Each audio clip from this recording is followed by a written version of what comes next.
Bapak Ibu yang dikasihi oleh Tuhan, mari kita merenungkan firman Tuhan dari Pengkhotbah pasal 9 ayat 7 sampai 11. Mari, makanlah rotimu dengan sukaria dan minumlah anggurmu dengan hati yang senang, karena Allah sudah lama berkenan akan perbuatanmu.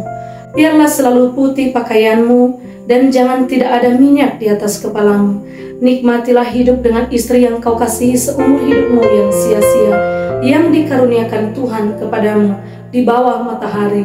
Karena itulah bahagianmu dalam hidup dan dalam usaha yang engkau lakukan dengan jerih payah di bawah matahari. Segala sesuatu yang dijumpai tanganmu untuk dikerjakan, kerjakanlah itu sekuat tenaga, karena tak ada pekerjaan, pertimbangan, pengetahuan, dan hikmat dalam dunia orang mati. Kemana engkau akan pergi? Pagi aku melihat di bawah matahari bahwa kemenangan perlombaan bukan untuk yang cepat, dan keunggulan perjuangan bukan untuk yang kuat. Juga roti bukan untuk yang berhikmat, kekayaan bukan untuk yang cerdas, dan karunia bukan untuk yang cerdik cendekia, karena waktu dan nasib dialami mereka semua. Bapak Ibu yang dikasihi oleh Tuhan, saya sapa kita semuanya. Shalom. Sekali lagi shalom. Puji Tuhan. Saat ini mari kita belajar pada nats yang sudah saya bacakan tadi dengan tema menikmati hidup berkecukupan. Sekali lagi, menikmati hidup berkecukupan. Siapa di antara Bapak Ibu saudara-saudari yang tidak mau menikmati hidup berkecukupan? Cukup artinya apa saja yang kita butuhkan pasti terpenuhi. Itu namanya cukup. Bahkan kalau kita lihat di Alkitab, Tuhan tidak hanya memberikan hidup cukup kepada kita, tapi malah bisa memberi hidup berkelimpahan sesuai dengan Yohanes pasal 10 ayat 10. Bapak Ibu yang dikasihi Tuhan, apa yang harus kita lakukan supaya ketika kita hidup di dunia ini, kita bisa menikmati hidup yang berkecukupan? Hidup berkecukupan menentukan juga bahagia atau tidak seseorang. Memang kebahagiaan tidak ditentukan oleh uang, tapi kalau kebutuhan kita terganggu, kebutuhan kita tidak tercukupi, terganggulah kebahagiaan kita. Kita lebih bahagia kalau kebutuhan kita juga dapat tercukupi. Mari kita belajar dari firman Allah yang sudah saya baca tadi. Apa yang harus kita lakukan supaya kita bisa menikmati hidup berkecukupan di dalam hidup yang Tuhan berikan kepada kita? Yang pertama, di ayat yang ke-7. Mari, makanlah rotimu dengan sukaria dan minumlah anggurmu dengan hati yang senang. Yang pertama, supaya kita bisa menikmati hidup berkecukupan, kita harus bisa menerima berkat Tuhan, menikmati berkat Tuhan dengan penuh syukur, dengan penuh sukacita. Dikatakan tadi, makanlah rotimu. Kalau di bangsa Israel, makanan pokok mereka pada waktu itu adalah roti. Kalau di zaman kita sekarang, khususnya kita yang ada di Pulau Nias ini, makanan pokok kita adalah nasi. Firman Tuhan katakan, makanlah rotimu dengan sukaria. Kalau saya ganti dengan kata nasi, mari makanlah nasimu dengan sukaria. Dia tidak mengatakan makanlah dagingmu dengan sukaria. Artinya ketika ada nasi saja, kita harus bersukaria, belajar mengucap syukur. Ketika kita menerima berkat, walaupun masih sangat sederhana, belajar mengucap syukur. Ketika kita belajar bersyukur dengan apa yang kita sudah punya, yang Tuhan berikan kepada kita, Tuhan akan menambah-nambah berkat yang lebih besar lagi. Amin. Belajar bersyukur. Mengapa banyak orang tidak bersyukur dengan apa yang dia terima dari Tuhan? Contoh, ketika pergi belanja ke pekan, kita hanya mampu membeli ikan yang kecil. Teman kita bisa membeli ikan yang besar. Nah, ketika dari rumah tadi kita berkata, terima kasih Tuhan, hari ini saya beli ikan walaupun yang kecil-kecil nanti. Waktu kita sampai di pekan, kita melihat ada teman kita membeli ikan yang besar. Mulai ada suara di hati, wah, aku hanya bisa membeli ikan yang kecil. Teman saya dia bisa beli ikan yang besar. Apa yang terjadi? Mulai hilang sukacita kita, mulai hilang rasa syukur kita kepada Tuhan, dan ini mendatangkan hal yang tidak baik dalam hidup kita.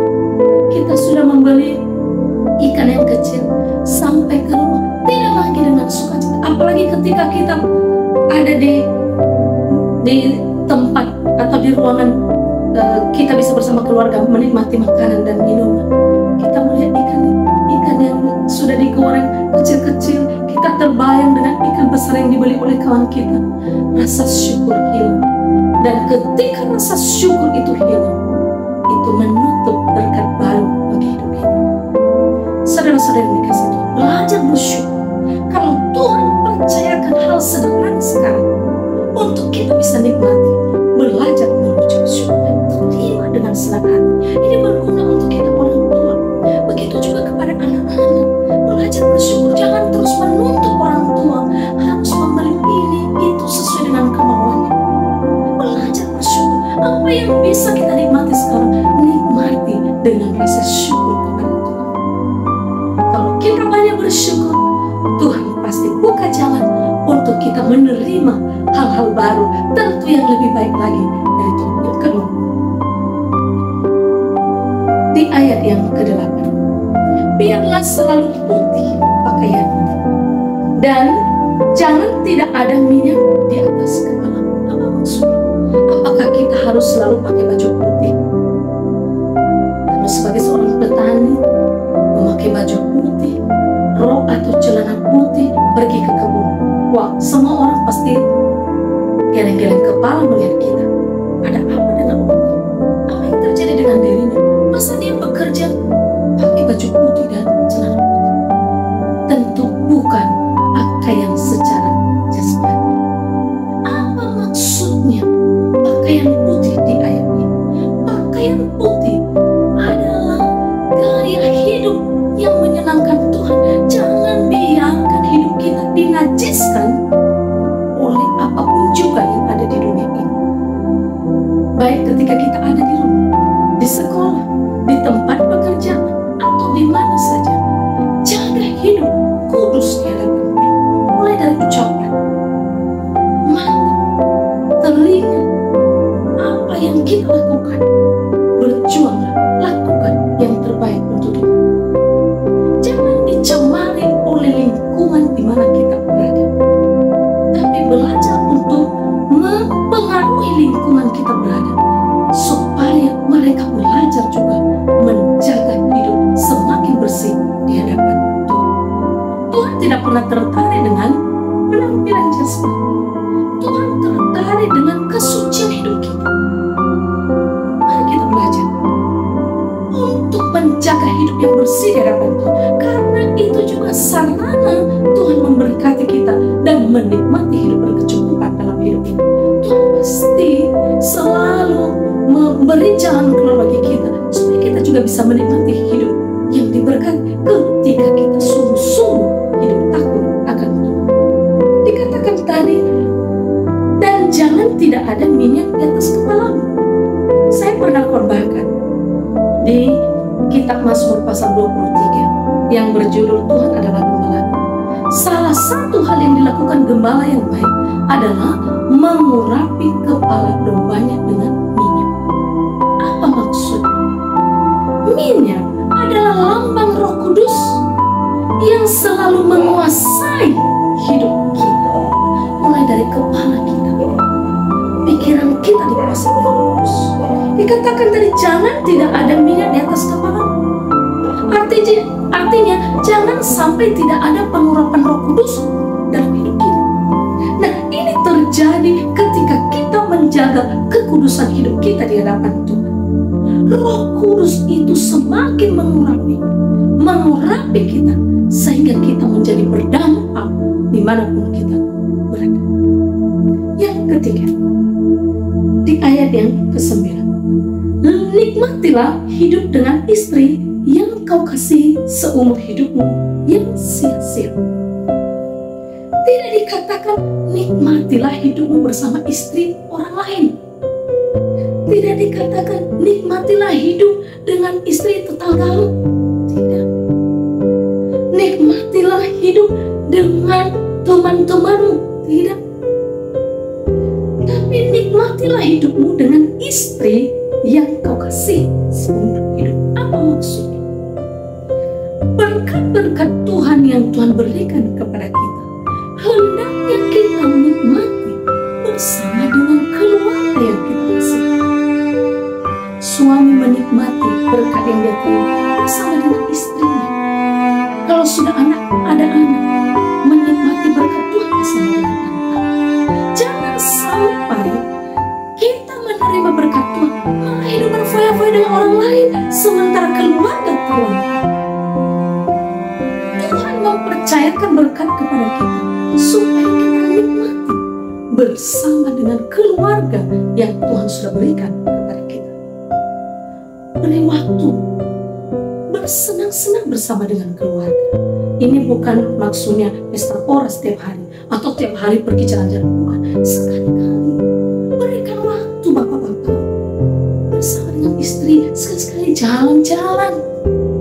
Ajak dia jalan-jalan. Jangan hanya waktu dulu masih pacaran, wah mau jalan-jalan, hanya sedikit uang, ayo jalan. Sekarang dia sudah jadi istrimu, ayo ajak dia jalan. Istrimu sudah capek kerja, istrimu sudah capek untuk mengurus rumah tangga, ajak dia jalan. Nikmati hidupmu bersama dengan istri. Kalau ada anak-anak, ajak anak-anak. Keharmonisan rumah tangga tidak ditentukan oleh teman-teman kita dari luar. Kita yang mengusahakan. Kita mengusahakan rumah tangga kita harmonis. Ada waktu untuk berbicara satu dengan yang lain, berkomunikasi yang baik dalam rumah tangga, hidup bersama.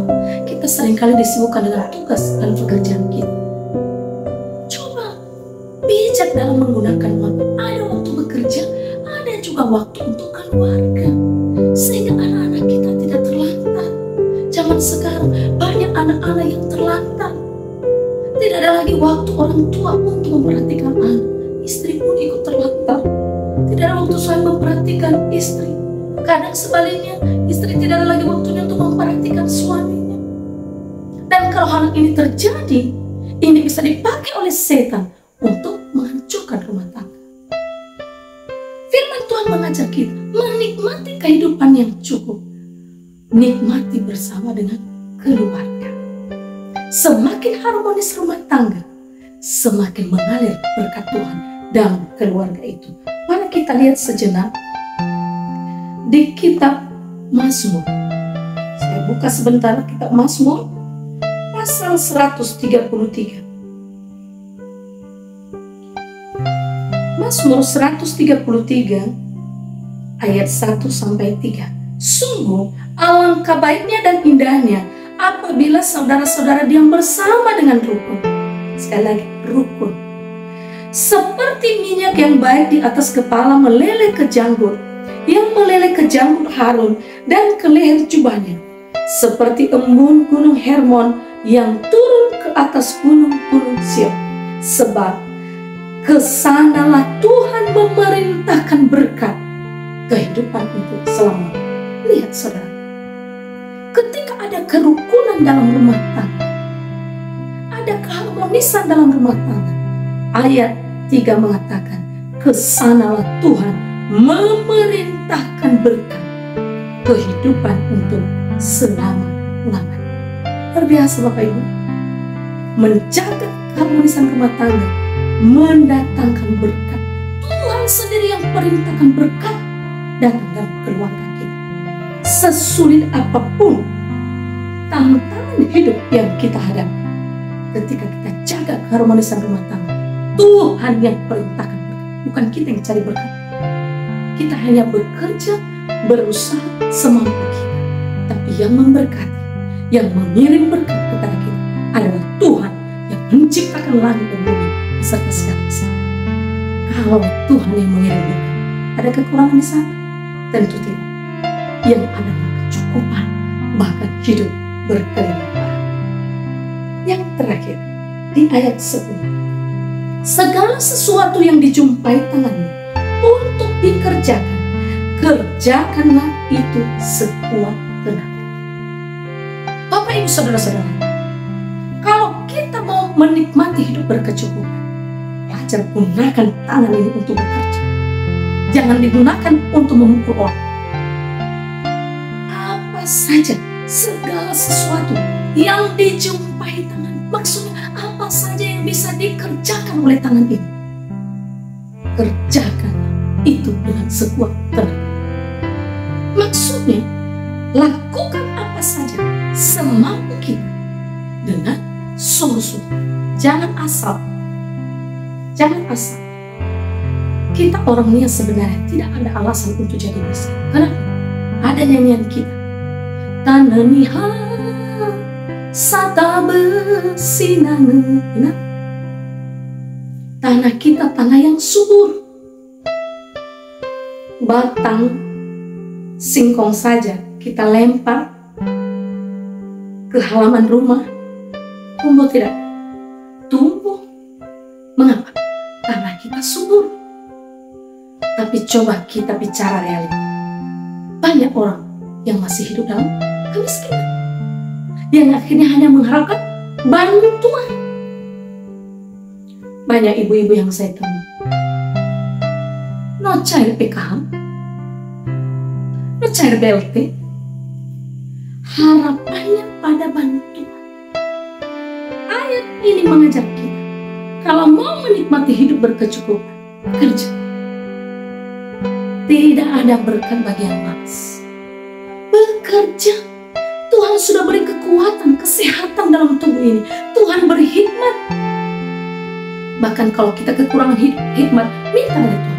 Minta ide-ide dari Tuhan. Tuhan, beri aku ide Tuhan, supaya saya bisa mengerjakan hal-hal yang mungkin belum dikerjakan oleh orang lain. Jangan anggap sepele ketika tangan ini mengerjakan sesuatu. Pasti berhasil. Yakini pasti berhasil. Imani itu. Tuhan berpihak kepada orang-orang yang rajin. Kalau ada di antara kita yang masih hidup bermalas-malasan, tapi bermimpi mau jadi orang kaya, mau jadi orang yang hidup berkecukupan, saya mau katakan, hentikan mimpimu itu. Itu mimpi di siang bolong. Tangan orang rajin, kata kitab Amsal, memegang kekuasaan. Saya beri satu kesaksian. Ketika saya kuliah dulu, saya tidak ada sponsor, dan kehidupan saya sangat, ya boleh dikatakan pas-pasan. Kurang enggak, tapi pas-pasan iya, karena tidak ada sponsor. Tapi pada waktu itu ketika saya tinggal di asrama, saya bekerja. Apa pekerjaan saya? Saya jualan di asrama. Pada waktu itu diperbolehkan, karena tidak ada kantin yang buka kalau sudah sore sampai malam. Sekali seminggu kami diperbolehkan untuk keluar asrama, dan saya gunakan itu untuk belanja. Saya belanja di supermarket, saya beli Indomie, kacang-kacangan, dan ada snack-snack yang lain. Saya sempat juga jualan pulsa. Saya bawa ke asrama. Bapak Ibu Saudara yang dikasihi Tuhan, ketika kita bekerja, Tuhan jadikan usaha yang kecil itu jadi berkat untuk mencukupi kebutuhan saya. Pada saat itu saya bisa bayar uang asrama. Saya bisa bayar kebutuhan untuk fotokopi. Pada saat saya kuliah, belum pernah saya alami dompet saya itu tidak ada uang. Belum pernah. Sejak saya berpisah dengan orang tua, di umur remaja saya berpisah dengan orang tua, saya tidak pernah mengalami satu hari pun tidak ada uang di dompet. Mengapa? Karena kerja. Apa saja dikerjakan. Nah, banyak orang menganggap bahwa berkat itu datang hanya dengan berdoa. Betul, Tuhan bisa melakukan mukjizatnya seperti di zaman Elia. Ketika tidak ada makanan dan minuman, dan dia hanya berharap kepada Tuhan, Tuhan kirim burung gagak. Tapi saya mau beritahu kepada Bapak Ibu, tidak selamanya burung gagak datang. Itu hanya terjadi pada hal-hal tertentu, kasus-kasus tertentu. Saya percaya itu karena saya pernah mengalami. Tapi Tuhan tangan kita ini ketika bekerja menjadi sarananya untuk memberkati. Ayo Bapak Ibu, kalau saat ini masih hidup berkekurangan, ayo bekerja. Bekerja dengan hikmat Tuhan, dengan mengandalkan Tuhan. Pasti kita menikmati hidup berkecukupan. Bukan hanya cukup untuk diri sendiri, bahkan ada sesuatu yang bisa kita bagikan juga kepada saudara-saudara kita. Amin. Shalom.